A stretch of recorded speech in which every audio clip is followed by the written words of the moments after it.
Demander de l'aide, c'est un acte de service. Ne refusez pas aux personnes que vous aimez l'honneur d'être là pour vous soutenir. Ce n'est pas en offrant de l'aide que l'on crée la confiance, mais nous construisons la confiance en demandant de l'aide. Je vous explique. Suivez cette vidéo jusqu'à la fin et partagez votre avis dans les commentaires. En effet, je n'encourage pas à demeurer dans la demande et la sollicitation. Mais vous devez savoir que les personnes qui se refusent de demander de l'aide n'ont souvent pas connu l'amour dans leur vie. La demande dont traite ma vidéo ne doit pas être confondue à la mendicité chronique que nous connaissons. La peur de déranger pour ne pas solliciter l'autre est un signe de faiblesse et de non-considération de cette personne-là. Vous me direz peut-être que vous n'aimez pas quand on vous refuse de l'aide. Du coup, pour cela, vous n'aimez pas demander, mais vous avez tout faux. Parfois, cette peur nous fait passer à côté de beaucoup d'opportunités de relever la pente et de quitter la position dans laquelle nous nous trouvons. Souffrir en silence sans demander de l'aide à des personnes proches de confiance capables de soutenir est un signe d'égoïsme caractériel d'une vie sans piment. Le piment dont je parle ici en réalité, c'est la joie que procure le geste de donner et de recevoir. En demandant, non seulement vous recevez, mais vous donnez également de l'amour et cela crée des liens et des bonnes vibrations autour de vous.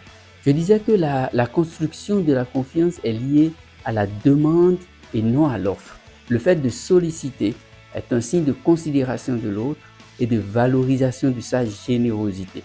Puisqu'on ne demande pas à tout le monde, on demande à ceux qui le peuvent et qui sont de bon cœur, ceux qui nous connaissent et à qui nous faisons confiance. En allant vers l'autre, celui-ci se sent valorisé et utile et vous attirez son regard sur vous.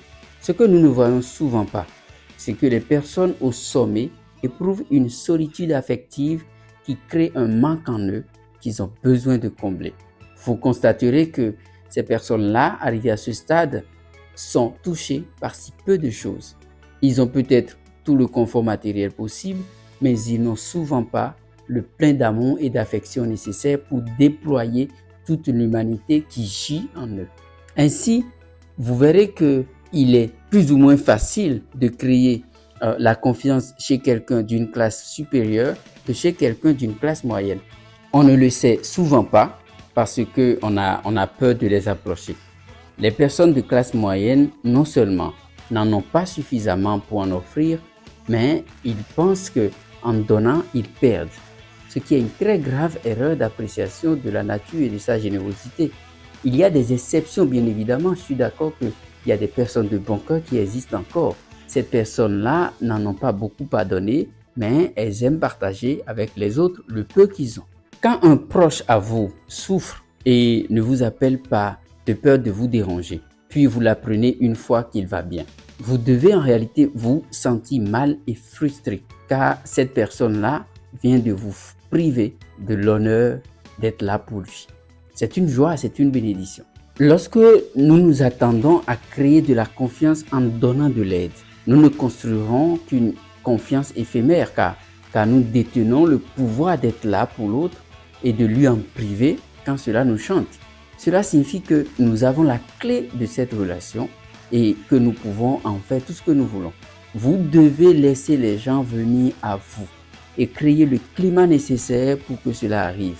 La personne qui reçoit honnêtement de l'aide de vous décevra rarement ou plus difficilement que celle qui n'en a expressément pas besoin et vous la lui donnez. Cette personne n'appréciera pas ce que vous lui faites à sa valeur. Peut-être pensera-t-elle que vous prenez pour son sauveur alors que vous ne l'êtes pas.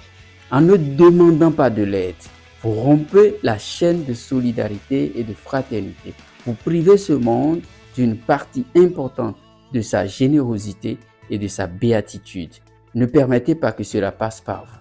Vous devez être un courant, un maillon important de la chaîne de solidarité. Ce poste est censé aider à renforcer l'entraide et la solidarité dans nos maisons, dans nos milieux de vie et dans nos communautés. Si vous l'avez suivi jusqu'à la fin, et que vous l'avez aimé, partagez-la. Abonnez-vous à mon compte pour plus de contenu instructif. Vos avis et vos commentaires sont également attendus pour continuer l'apprentissage.